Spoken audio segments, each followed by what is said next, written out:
So hello class.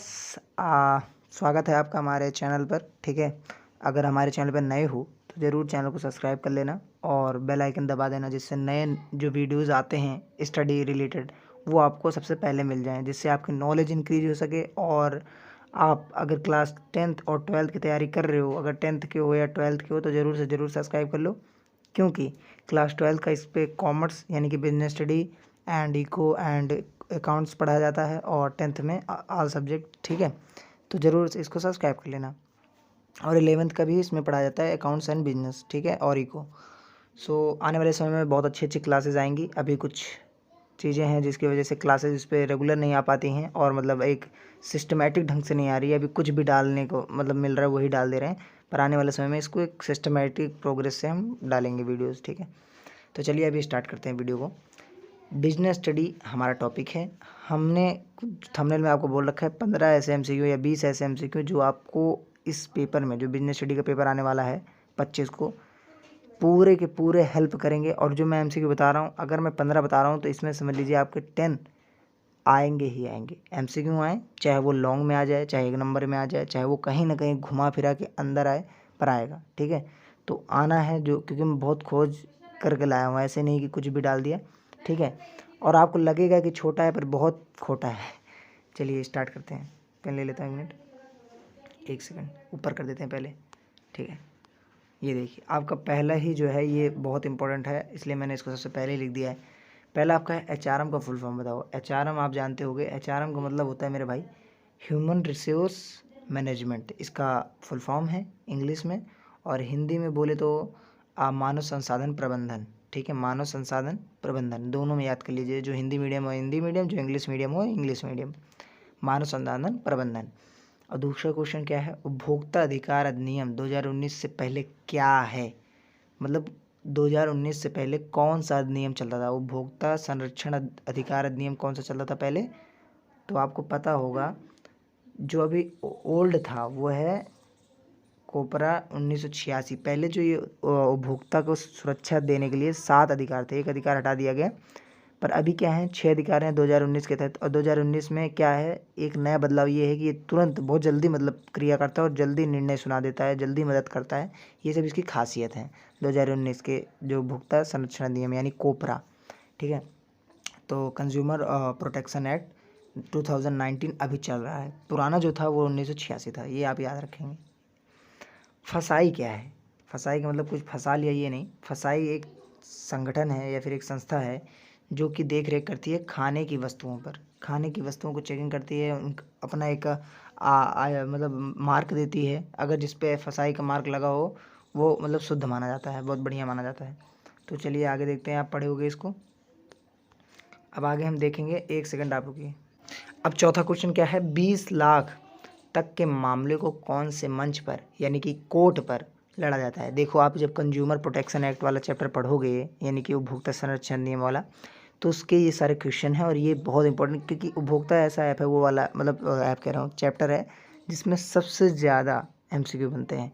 तो आप ज़रूर से ज़रूर, और एक पर्यावरण वाला उपभोक्ता मतलब व्यावसायिक पर्यावरण उससे बनता है। तो मैं अभी आपको ये बताता हूँ, 20 लाख तक के मामले को कौन से मंच पर लड़ा जाता है। मतलब अगर कोई केस हो जाए 20 लाख से ऊपर या 20 लाख तक का, तो कहाँ जाएंगे उसकी शिकायत करने, तो उसकी शिकायत करने जाएंगे जिला मंच यानी कि एक मिनट, डिस्ट्रिक्ट लेवल पर जाके उसको हम लड़ेंगे। ठीक है, डिस्ट्रिक्ट लेवल पर उसकी सुनवाई होगी।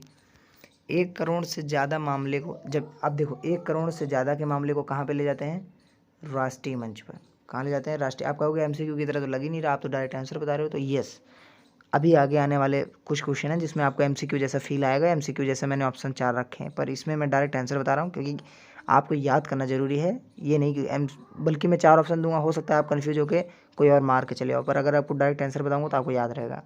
ठीक है, अब ये मिलान करने का है, मैंने आंसर लिख रखा है देखो, पर एक बार मैं मिला ही देता हूँ इसको जिससे आपको अच्छे से हो जाए। तो फिक्की क्या है, फिक्की व्यावसायिक संघ है। ठीक है, वाइस क्या है, उपभोक्ता एक संगठन है। और राज्य मंच क्या है, सरकार है। ये इसका आंसर है। ठीक है, आप नीचे देखोगे तो आपको यही दिखेगा। ये देखिए, पहले का बा, दूसरे का सा, तीसरे का आ।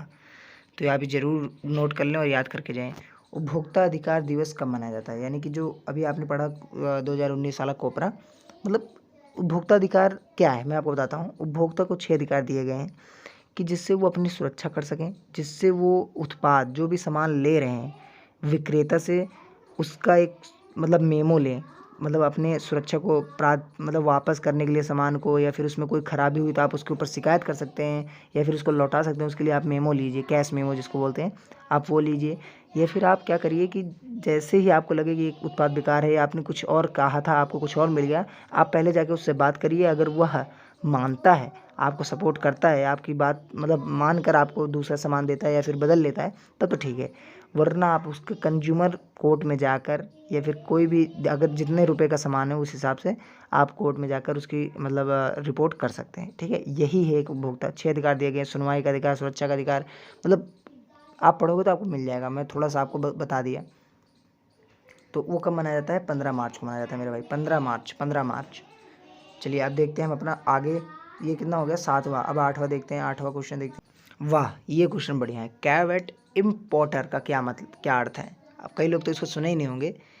कैव एट इम्पोर्टर का मतलब होता है उपभोक्ता स्वयं सावधान रहे। मतलब उपभोक्ता को ये खुद ही सुनिश्चित रखना चाहिए कि हाँ मैं जो चीज़ ले रहा हूँ, जो दे रहा हूँ वो ठीक है, मतलब उसको खुद। और एक आता है वेंडिडेटर, ये देखो यहाँ पे लिखा है वेंडिडेटर।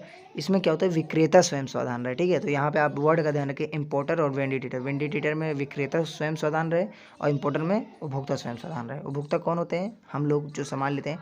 और एक क्वेश्चन ये भी आपको मैं बता दूं कि उपभोक्ता कौन नहीं होता। उपभोक्ता वो नहीं होते हैं जो पुनः बिक्री के लिए सामान खरीदते हैं या फिर जो वाणिज्यिक यानी कि कमर्शियल, जैसे कि मान लीजिए मेरी कंपनी है, मैंने सामान लिया बेचने के लिए, तो मैं उपभोक्ता नहीं हूँ, मैं उद्यमी हूँ। ठीक है, ये चीज़ें आप ध्यान रखेंगे।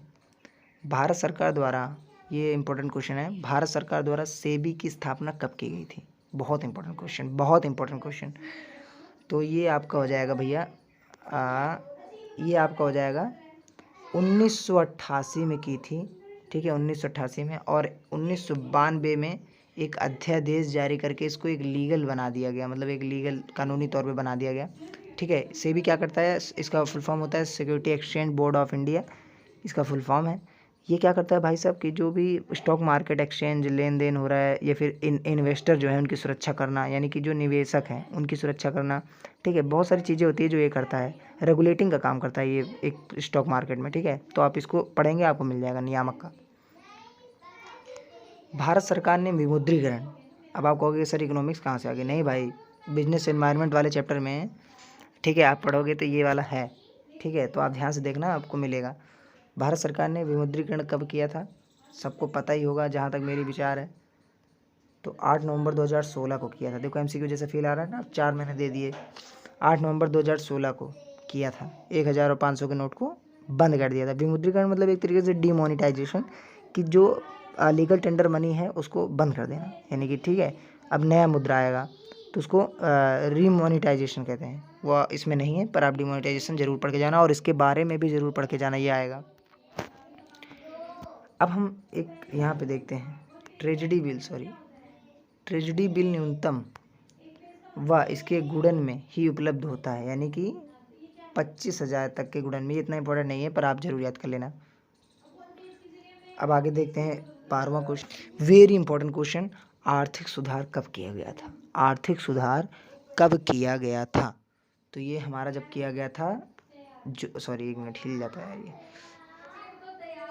1991 में जुलाई। इसमें क्या लाया गया था आपको पता होगा, एलपीजी पॉलिसी आई थी। ठीक है, लिबराइजेशन, प्राइवेटाइजेशन एंड ग्लोबलाइजेशन, ये आया था एलक्यूपी को हटाकर।